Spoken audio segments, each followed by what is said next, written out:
C'est un ministre marocain de l'énergie visiblement excédé qui pointe du doigt à la fois Alger et Madrid.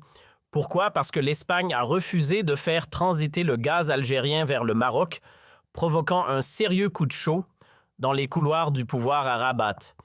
Cet incident n'est pas un simple accrochage diplomatique, il marque le début d'une véritable saga énergétique digne d'un thriller géopolitique mêlant calculs stratégiques, tensions régionales et défis logistiques. Depuis l'automne 2021 et la fermeture du robinet algérien via le gazoduc maghrébin européen, le Maroc se débat dans une crise énergétique d'une rare complexité prise dans l'étau des rivalités diplomatiques et des contraintes du marché mondial. Cette décision a eu un impact direct sur la capacité du Maroc à assurer une partie importante de ses besoins énergétiques, en particulier dans le domaine de la production d'électricité, qui dépendait du gaz importé par cette infrastructure. La ministre Leïla Ben Ali affirme dans ses déclarations que la situation dans laquelle le pays s'est retrouvé après la suspension des flux était extrêmement sensible et que sa gestion a nécessité des démarches diplomatiques urgentes ainsi que des contacts intensifs avec les partenaires européens, au premier rang desquels l'Espagne en quête de solutions permettant de rétablir l'acheminement du gaz, même par de nouveaux mécanismes de flux inversés le long du même gazoduc. Elle rappelle que le contrat liant le Maroc à l'Algérie pour l'alimentation de ses centrales électriques en gaz naturel par le gazoduc maghrébin prenait fin le 31 décembre 2021 et que l'Algérie a choisi de ne pas le renouveler pour des raisons politiques régionales, principalement liées aux positions marocaines sur plusieurs dossiers sensibles. Le Maroc s'est donc retrouvé face à une réalité nouvelle, nécessitant une reconstruction complète de sa chaîne d'approvisionnement énergétique, au moment même où les marchés internationaux connaissaient une flambée historique des prix du gaz, en raison des répercussions de la pandémie de Covid-19 et de la crise ukrainienne. Ben Ali souligne que les conséquences sociales de cette crise ont été tangibles. Des milliers de travailleurs ont perdu leur emploi à cause de l'instabilité des approvisionnements en gaz et de l'arrêt d'activités industrielles énergivores, tandis que des rapports locaux évoquaient plus de 50 000 familles affectées directement ou indirectement par la hausse des prix de l'électricité et l'alourdissement de la facture énergétique. La ministre insiste sur le fait que, malgré la pleine conscience qu'a le Maroc des engagements contractuels entre l'Algérie et l'Espagne, engagements interdisant la réexportation du gaz algérien, sous quelque forme que ce soit vers un tiers, Rabat a tenté de trouver des solutions techniques et juridiques permettant l'importation de gaz via l'Espagne à condition qu'il ne s'agisse pas de gaz algérien mais de gaz acheté sur les marchés internationaux regazéifiés dans les terminaux méthaniers espagnols, puis injecté dans le gazoduc maghrébin à destination du Maroc. Elle précise que Madrid a montré au départ une certaine souplesse, mais qu'elle a subi une forte pression politique et économique de la part de l'Algérie qui a menacé de réduire ses approvisionnements ou de revoir les prix en cas de démarche contraire aux clauses du contrat. Dans ses propos, la ministre exprime une déception vis-à-vis de la position espagnole qu'elle estime insuffisamment équilibrée entre les intérêts qu'entretient Madrid avec l'Algérie et ses relations stratégiques avec le Maroc, pourtant un partenaire économique et sécuritaire majeur pour l'Espagne et dans l'espace méditerranéen. Elle affirme que Rabat s'attendait à ce que Madrid fasse preuve de davantage d'indépendance décisionnelle, considérant que la pression algérienne a été le facteur déterminant dans l'échec des efforts marocains visant à compenser le gaz perdu. Elle ajoute que cette situation a complexifié la planification énergétique nationale et contraint le gouvernement à accélérer des projets alternatifs qui n'étaient pas entièrement prêts à ce moment-là. La ministre évoque également les difficultés liées aux explorations gazières sur le territoire marocain, affirmant que nombre de projets annoncés depuis le début des années 2000 n'ont pas donné les résultats escomptés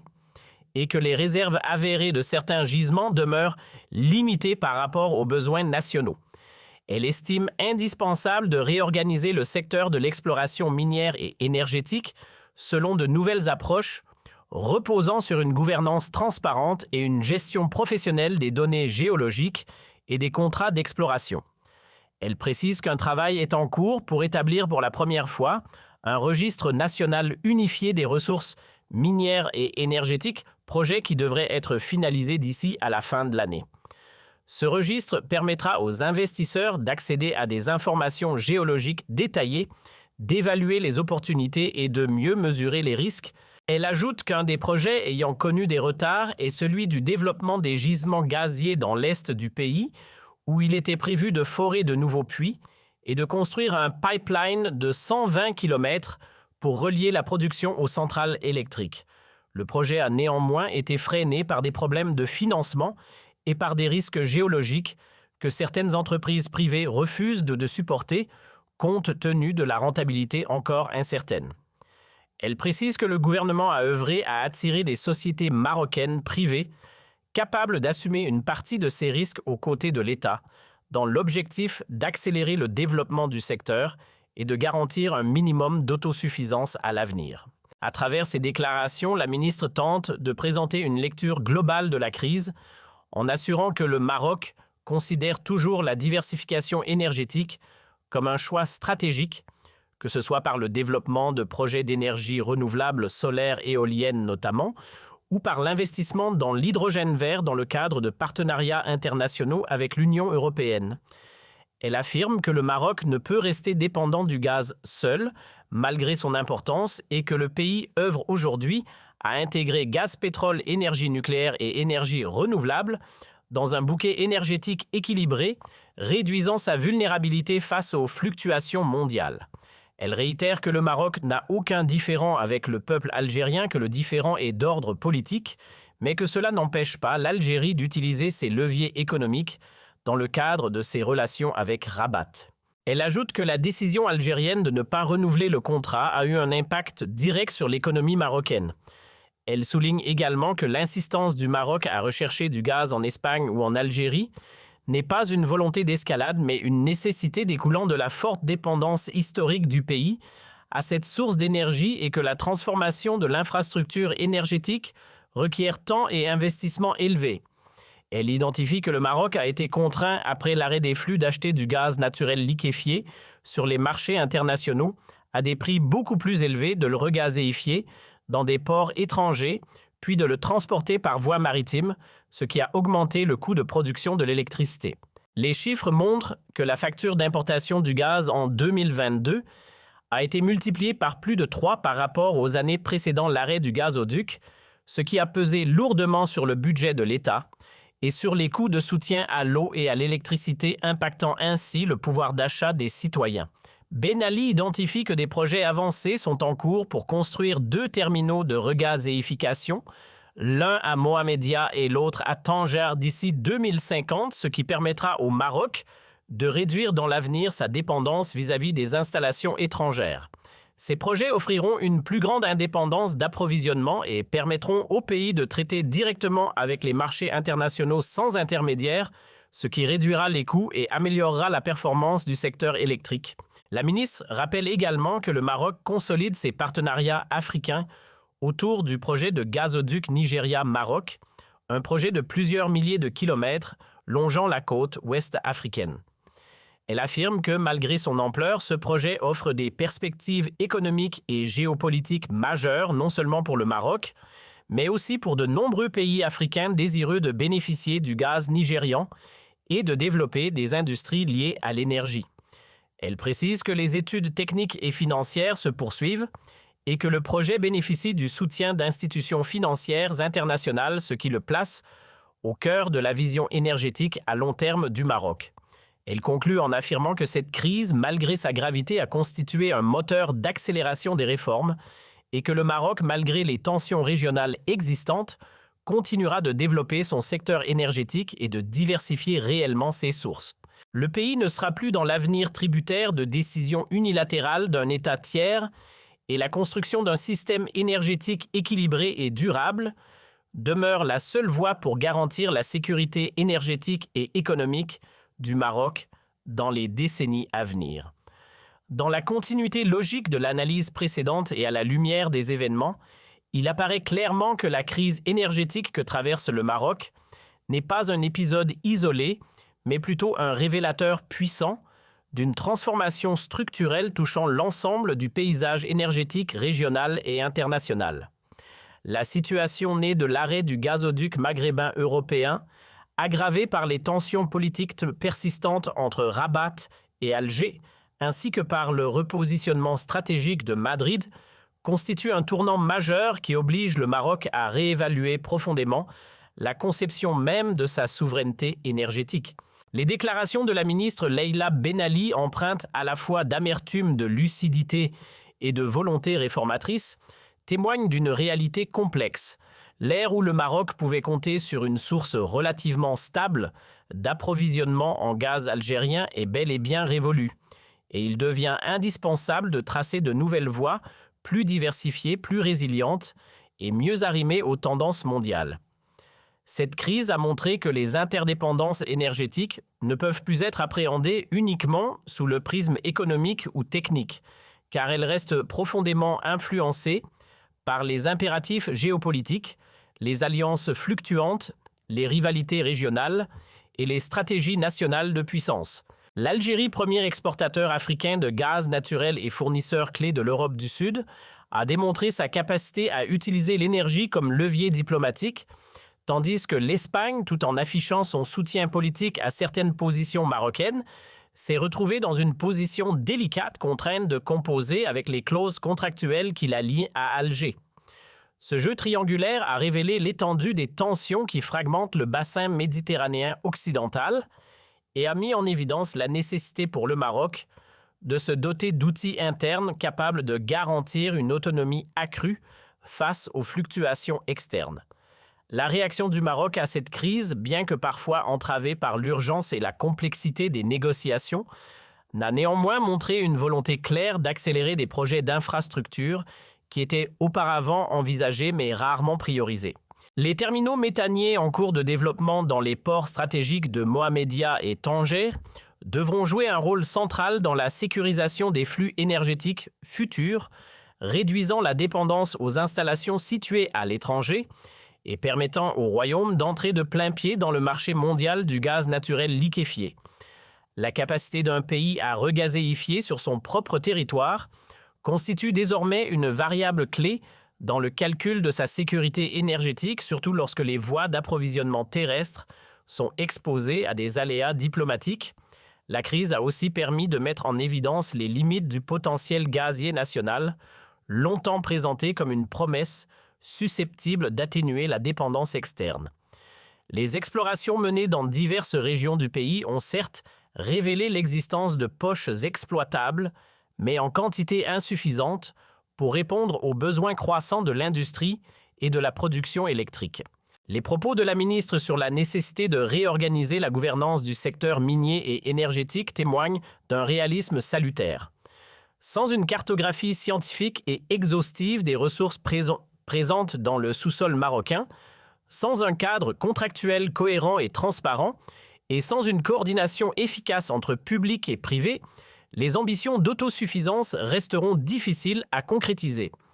La question du Nigeria-Maroc Gas Pipeline illustre parfaitement la manière dont le Maroc tente d'élargir son champ stratégique. Ce projet titanesque qui ambitionne de traverser plus de 10 pays et de relier le plus grand producteur de gaz d'Afrique à l'Atlantique Nord s'inscrit dans une vision à long terme qui dépasse les simples considérations énergétiques. Il s'agit d'un projet géoéconomique susceptible de redessiner les équilibres de l'Afrique de l'Ouest et de renforcer la position du Maroc en tant que plateforme énergétique régionale. Toutefois, l'ampleur financière, technique et géopolitique du projet impose du temps une stabilité régionale et une coopération multilatérale solide. Autant de facteurs qui ne sont jamais totalement garantis dans un environnement international en recomposition rapide. Parallèlement à ces enjeux gaziers, le Maroc cherche à consolider son avance dans les énergies renouvelables, notamment l'éolien, le solaire et plus récemment l'hydrogène vert. Le pays dispose déjà d'un des mix énergétiques les plus verts d'Afrique, mais la transition ne peut se faire sans intégrer une dose de réalisme. Les renouvelables, malgré leur potentiel, sont intermittentes et nécessitent des systèmes de stockage et de compensation que le gaz naturel fournit traditionnellement. Le gaz reste donc un élément indispensable du puzzle énergétique marocain, au moins pour les 2 décennies à venir, surtout dans un contexte où la demande industrielle augmente et où l'économie nationale se modernise. La crise a aussi permis de mettre en évidence les vulnérabilités économiques du pays. La hausse spectaculaire des prix du gaz naturel liquéfié sur les marchés internationaux a pesé de manière significative sur les finances publiques et sur le budget des ménages. Les subventions nécessaires pour éviter une flambée incontrôlée des factures d'électricité ont alourdi les dépenses de l'État, tandis que les industries intensives en énergie ont dû revoir leur capacité de production, menaçant des milliers d'emplois. Cette pression socio-économique a rappelé la nécessité de renforcer les filets de protection, mais aussi d'encourager les pratiques d'efficacité énergétique souvent négligées dans le débat public. De manière plus large, la situation a poussé le Maroc à entamer une réflexion profonde sur la notion même de souveraineté énergétique. Le concept ne se limite plus à la simple capacité d'importer des combustibles à moindre coût, mais inclut désormais la résilience des infrastructures, la diversification des sources, la disponibilité des technologies, la stabilité des relations internationales, la qualité des données géologiques et l'efficacité institutionnelle. La crise du gaz agit comme un catalyseur, révélant les défaillances, mais aussi comme un moteur de transformation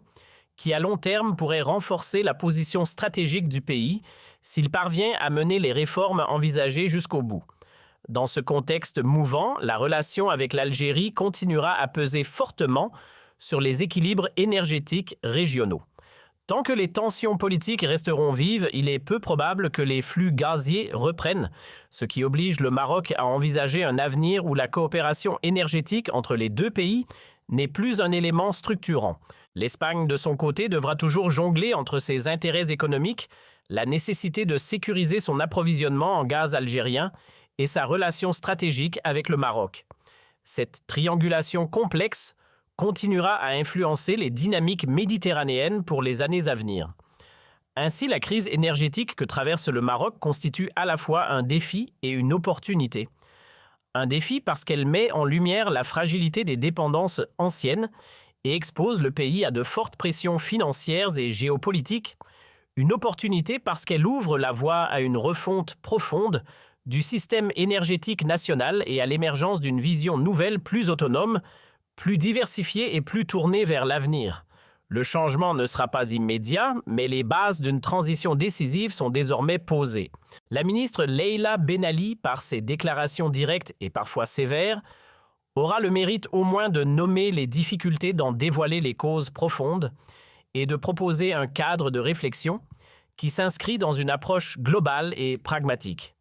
Le Maroc devra désormais transformer cette crise en levier de transformation en accélérant les infrastructures stratégiques, en consolidant ses partenariats internationaux, en renforçant ses mécanismes de gouvernance et en plaçant la sécurité énergétique au cœur de son développement économique. Au terme de cette analyse, il apparaît que le Maroc, malgré les turbulences actuelles, se trouve à un moment charnière où il peut redéfinir durablement son avenir énergétique. S'il parvient à tirer les leçons de cette crise et à s'engager résolument dans une transition basée sur l'ouverture, l'innovation et la diversification, il pourrait non seulement surmonter la situation présente, mais aussi s'imposer comme un acteur incontournable de l'énergie en Afrique du Nord et dans l'espace euro-africain. La route sera longue, les obstacles nombreux, mais la crise aura au moins ouvert les yeux sur l'impératif d'une transformation qui ne peut plus être repoussée.